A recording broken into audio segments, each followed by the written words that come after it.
Assalamualaikum warahmatullahi wabarakatuh. Alhamdulillah, dunsana pemirsa di masa jauh berado, basuh kita balik dalam rangkaian curian adat ala Minangkabau. Mudah-mudahan dunsana kasado-sadonyo di saat kini kau berada dalam keadaan sehat walafiat dan tak kurang suatu apapun jua hendaknya. Kemudian daripada itu, ambo indak akan memanjangkan mukadimah dalam kata-kata pembukaan ambo.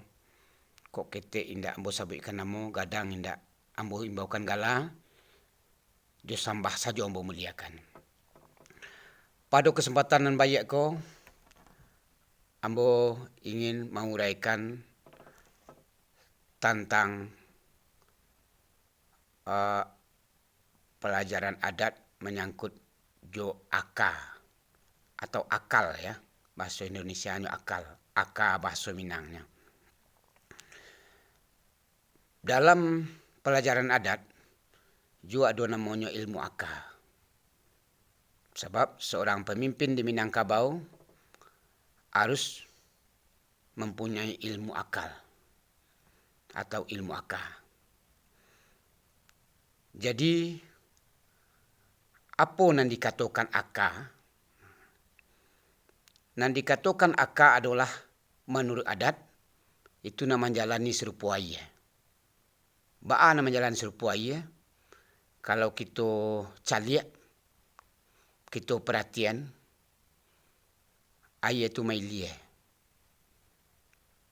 Tetapnya berjalan terus, tanpa ada anti-antinya.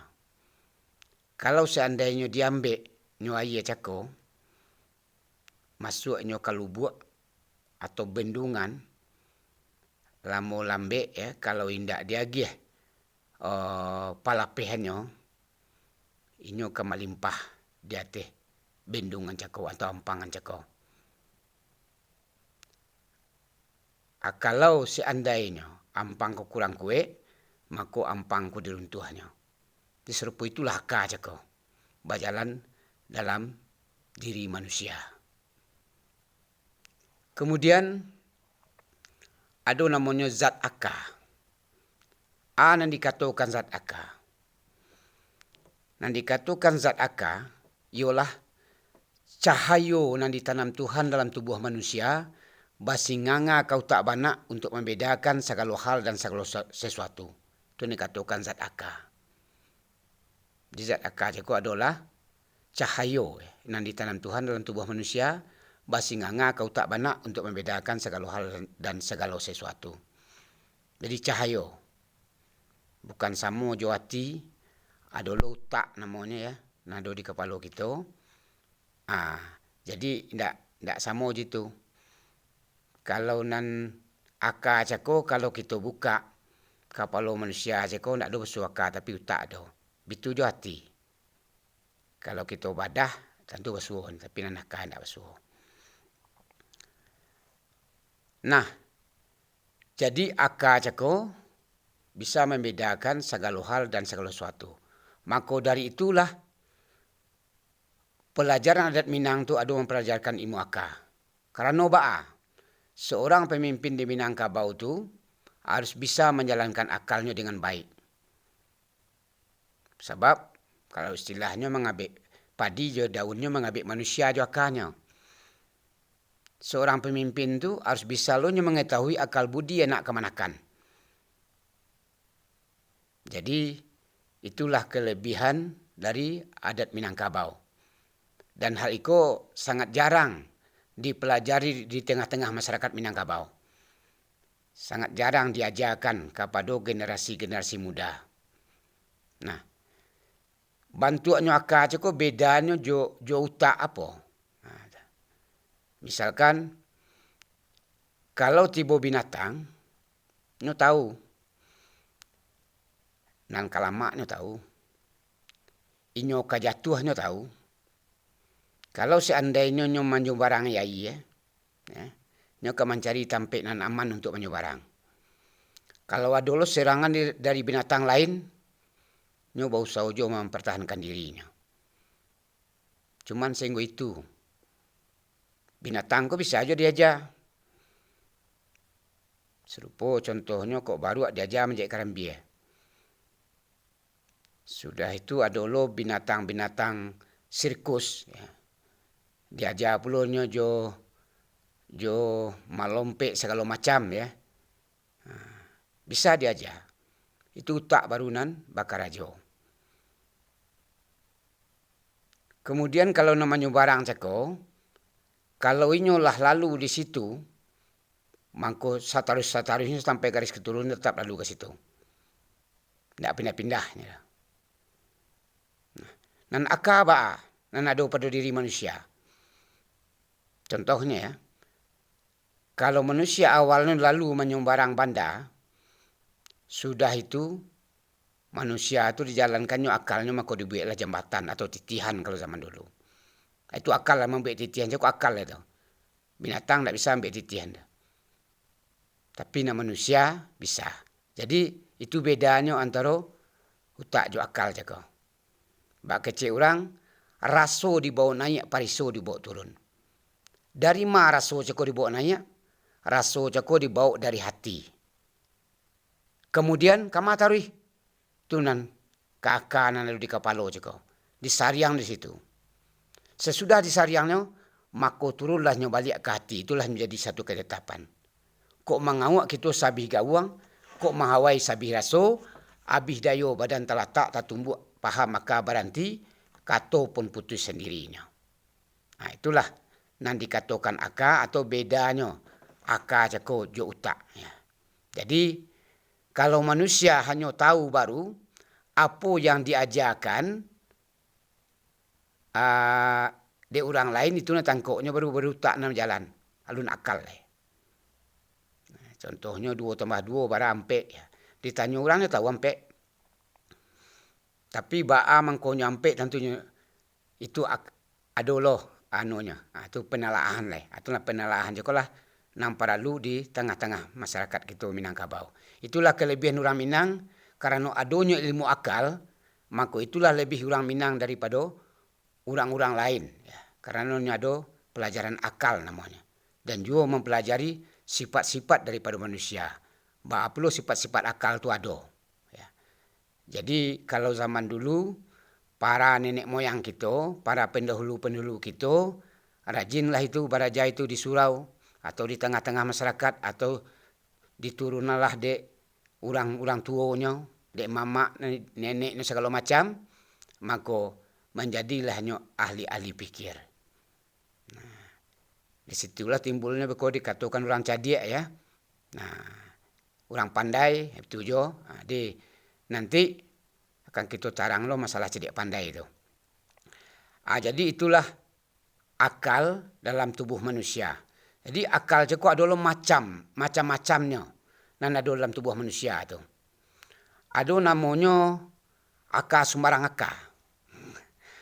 Baan akal sembarang akal aku ada di diri manusia. Kita harus tahu tu. Nah, iku akal orang ko ingin nak mendapat saja kau. Nan penting deknya dapat indak membedakan halal jo haram. Nan diniat sampai nan diama pecah. Pokoknya keinginannya untuk anak mendapat saja. Kok tiba rapi adonyo proyek itu banyaknya datang tu. Kerokan itu. Tapi ada rapik misalnya di nagari. Untuk kepentingan umumnya.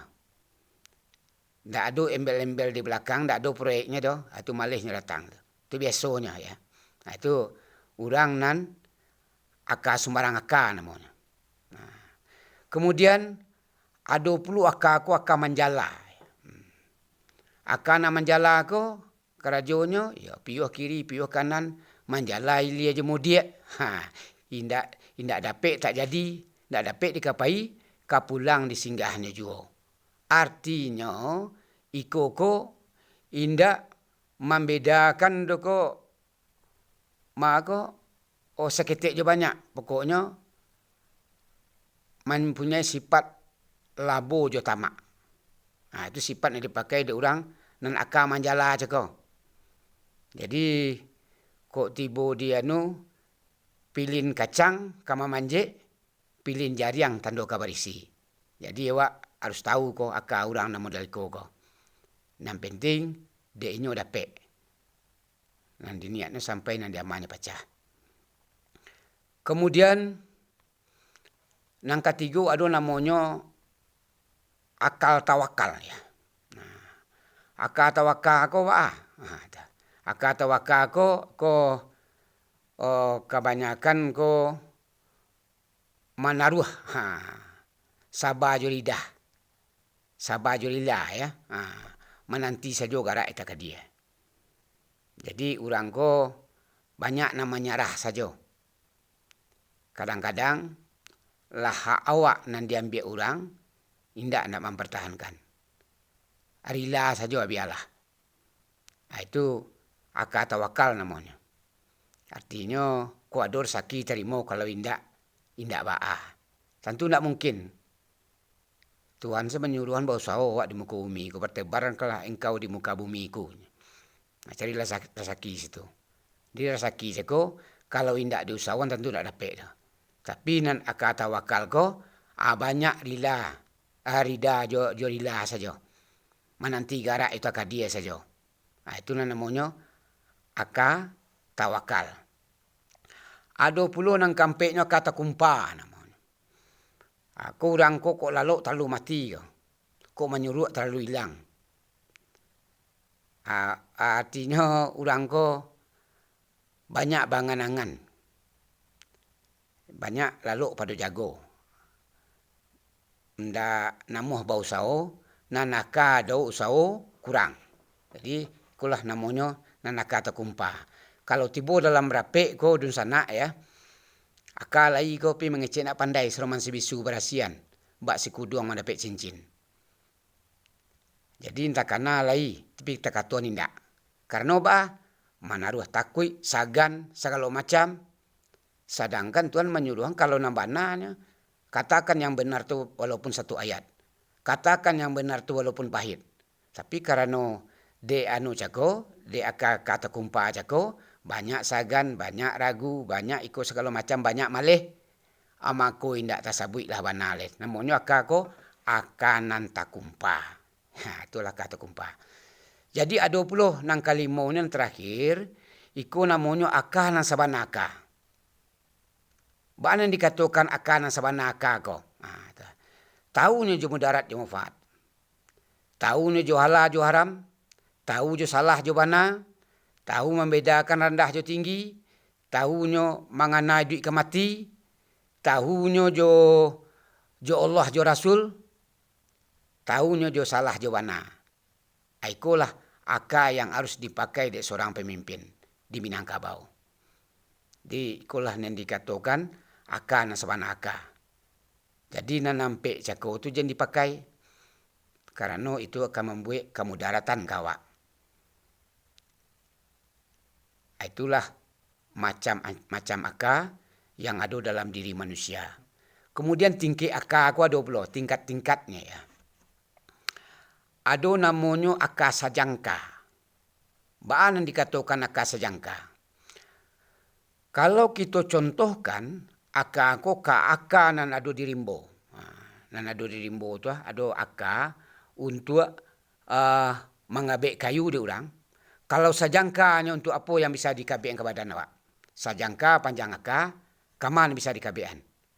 Mungkin dikabekkan ke pagalangan tangan, dijadian galang, mungkin sampai sebalik, tapi pengabeknya tidak ada. Mungkin jari cik mungkin bisa dikabeknya. Itu namanya akal sajangka akal orang tu. Kemudian ada pula akal ko saito. Nan saito cako tu mungkin sebahagian badan ko bisa dikabeknya. Kaki mungkin bisa dikabeknya, tangan mungkin bisa dikabeknya. Kalau saito akal cako. Kita larikan ke kehidupan sehari-hari. Orang nan sajangka cako akal segalo meminta sekurang. Kalau kehidupannya ka meminta sekurang. Rokok meminta, makan je orang gaik. baju jurang gaik ju bali baru betul. Itu sejangka akanya baru lu dapat pandai bau oleh. Kalau nan saya itu cako, itulah mulai sebahagian. Sebahagian lah donyo menghasilkan. Jadi ado pula sudah itu aku namanya sadapo. Kalau nan sadapo akawa, itulah bisa badan ko dikabek ni kah. Artinya lah bisa kita kalau kehidupan lah bisa kita menyelesaikan diri sendiri. Kalau nan seto cako sebahagian baru. Mungkin kalau awak laki-laki lah tamat sekolah lomba karajo leh. Bujang tangguang baru namanya. Anan pembali rokok lah dapat.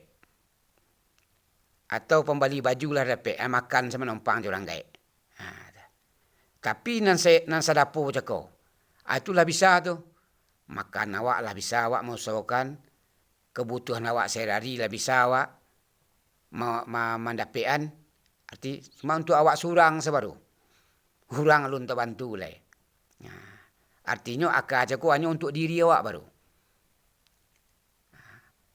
Kalau akan sadapo cako, badan awak saja nak tak kameh dah awak dah. Bakal mengameh badan orang. Nang kini lah sadapo. Sadapo tu lah bisa mengameh badan awak. Tapi orang alun lai. Alhamdulillah aja lah bisa mengambil diri surang, nak mengadu ke orang lain lai. Kemudian akan hantar bantang nama tu sebut juga ke majalah. Tu kanan panjang ya. Itu sanagari orang lah bisa dikabin. Artinya kalau tiba di kehidupan, orang ko labah-labih pencariannya. Lah bisa membantu orang lain. Jadi kok tiba di agama kalau haratu lah mengeluarkan zakatnya. Lebih untuk inyo. Lah bisanya untuk kebutuhan orang lain. Mungkin keluarganya atau mungkin jo lingkungannya. Itu kalau tiba di kehidupannya di tengah masyarakat, itulah bisa paguno di masyarakat banyak. Artinya lah bisa inyo tu misalkan memimpin sesuatu organisasi atau jadi pengulu, tu kan, atau pimpinan kaum.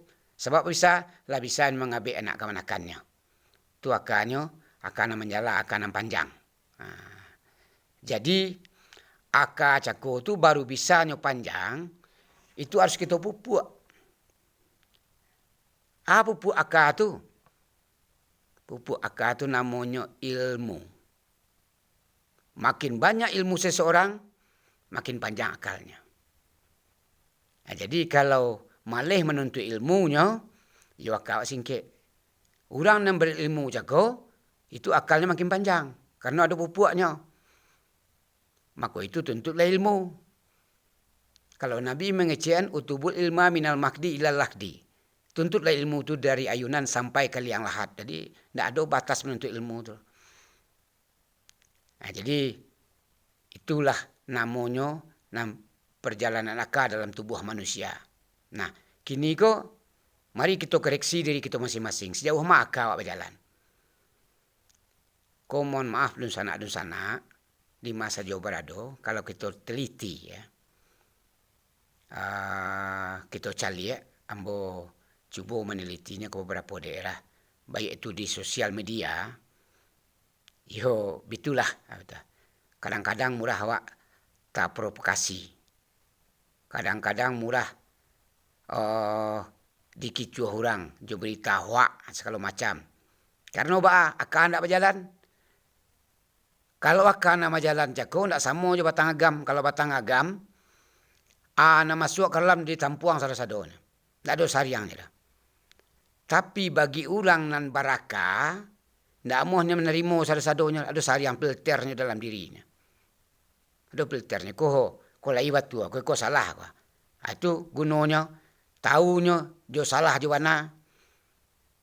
Itulah orang yang berakal. Alah kawak sampai di situ atau alun, mari kita koreksi di kita masing-masing. Jadi akal cukup untuk sangat bermanfaat dalam diri manusia. Itu kaji akal ya. Ada pula dalam pandangan akal. Pandangan akal ko artinya betul. Ada namanya akal sajangka. Akal sajangka ko memandang ndak ada orang yang lebih pada inyo. Itu dalam pandangan segi pandangannya ya, akal sejangka namanya, tapi dalam segi pandangannya. Orang ndak ada lebih pada inyo yang paling santiang, inyo yang paling hebat. Pokoknya inyo yang nomor satu.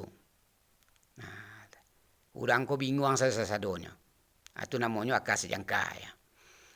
Sudah itu tiba dia kanan sejangka cako tu. Apa suruh orang na lebih pada awak cako? Awak suri tu serpojo ilmu kalintibang namanya. Kalintibang ko le tahu di sana.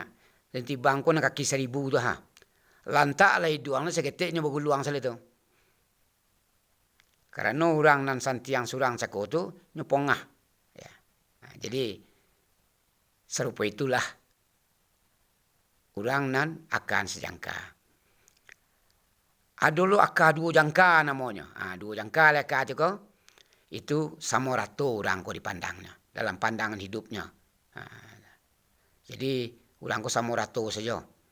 Ndak ada ketik jo gadang, indak ada tuo jo mudo, ndak ada orang ko nan santiang ndak ada bodoh sama sadonya. Artinya ko tibo di sawah ndak pematang. Sama data sadonya. Jadi hormat menghormati ndak ada. Jo orang tuanya bagarah jo. Jo anak ketiknya bakawan jo. Di samo seorang ko data sadonya. Sudah itu dalam pandangan aka ada aka 3 jangka namanya.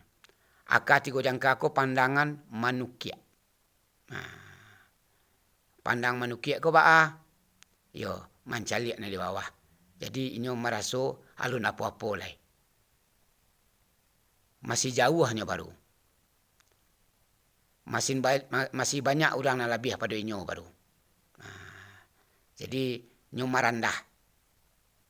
Jadi berarti orang yang nak 3 jangka ko ilmunya lah dalam. Jadi ilmu di Minangkabau istilahnya makin berisi makin tunduk. Ilmu padi namanya. Makin berisi makin tunduk. Sebab tanda-tanda orang yang berilmu itu sabar. Tanda-tanda orang berilmu sabar. Atau kesudahan ilmu, kalau menurut Buya yang pernah modangnya, itu sabar. Di kesudahan ilmu itu sabar. Kemudian itulah perjalanan akal. Sebenarnya banyak tentang akal ya. Cuma itu tuh tidak terlalu penting diuraikan. Ya. Karena ada namanya beko janjang akal, kalikat akal, tabiat akal, do bagi, do walih, do sekian segala macamnya beko. Banyak tuh. Apa yang diinginkan akal je ko. Itu. Jadi itulah urei nambo tentang akal di secara adat Minangkabau. Jadi seorang pemimpin atau seorang penghulu di Minangkabau harus punya akal. Sebab salah satu syarat menjadi seorang penghulu itu balih berakal. Balihnya tidak berakal apa caranya. Jadi itu mangkonya balih berakal. Kalau secara agama itulah mungkinlah umur 15 tahun ya. Nah, laki-laki sudah tu balih berakal. Kalau lu balih berakal lah, lu bisa jadi pemimpin. Sebab pemimpin kok yo orang nang baraka. Seorang pemimpin tu baru suksesnya memimpin, nyo tahu je watak-watak orang yang dipimpinnya. Kalau ndak tahu nyo je watak-watak orang yang dipimpinnya, baa nyo ka mengendalikan orang yang dipimpinnya. Maka seorang penghulu tu di Minangkabau harus tahu nyo watak-watak anak kemanakannya. Misalkannya, ko supiak ko model ko watak ni ka. Ko subuyang ko model ko ka. Ada pula nama si gadis model ko, si bujang ko model ko, tu tahu ni wataknya. Jadi kalau tahu ni watak atau akar dari anak kemanakan ni ko, maka bisa ni mengabek. Misalkan salah satu lah contohnya, ada kemanakan ko nang suku diambok. Kalau kau menyuruhnya, laki ambok cik lu. Iwang, bayang besok ade, ka tampek sianu, dapuk dang sianu tu. Ndak ada orang nang bisa le, waang nang bisa nya. Nyo mamak je ko menyuruh. Kini besok disuruh ada wak kini nyo kapai ni nya. Itu kalau pandai. Di kok pandai awak memutih haka, layu sampai ke pucuknya. Kok ndak pandai memutui haka, tumbuh taruh di rusuknya. Kok pandai wak bermain haka, nang gaib dapat dalam itu. Artinya, kalau pandai mempergunakan haka, dipancuang di bawah, sampai katih layu artinya tu. Tapi kalau tidak pandai tu, dipancuang tak pandai memancuang di bawah tu dah, bataruaknya katih balik. Kalau pandai lo bermain haka, nang gaib dapat dalam itu. Nang gaib cakap, hal yang tak pernah kita pelajari bisa kita dapat. Bapantang tanya tak terjawab. Bapantang kusui tak selesai. Contohlah, para pemimpin-pemimpin dulu. Bara perundingan-perundingan nanado Linggar Jati, Renville, Meja Bundar, siapa nampai orang Minang kasar-sadonya. Agus Salim, Sahrir, yang Muhammad Atta. Kita harus bangga aja itu. Nah, ambo ajak, bangkitlah putra Minang. Jadi, balik, bangkitlah batang terandam jago. Jadi, harapan ambo kepada dun sana, apalagi lagi generasi muda yang ada di Minangkabau kau, bangkitlah, berajalah. Sebab adat waktu cukup baik ya. Artinya, tidak kalah juga adat lain lah. Ambo imbau generasi muda, di-dimanya kini generasi muda lah banyak yang karajo yang salah. Menyabu-nyabu karajo, minum-minum kare, tauran. Itu karajo yang tidak boleh saja dia adat. Dan ada beberapa negari kini ambo dengar ya, lah membuat peraturan di negarinya bahkan sampai tentang sabu-sabu tu. Nah, mari kita ikuti jejak yang baik tu bersama-sama. Mudah-mudahan Minangkabau jaya di masa yang akan datang. Akan lahirlah pemimpin-pemimpin baru, pemimpin-pemimpin yang berkualitas dari Minangkabau. Jadi harapan ambo itu kepada dun sana, mungkin semangat kita mengebu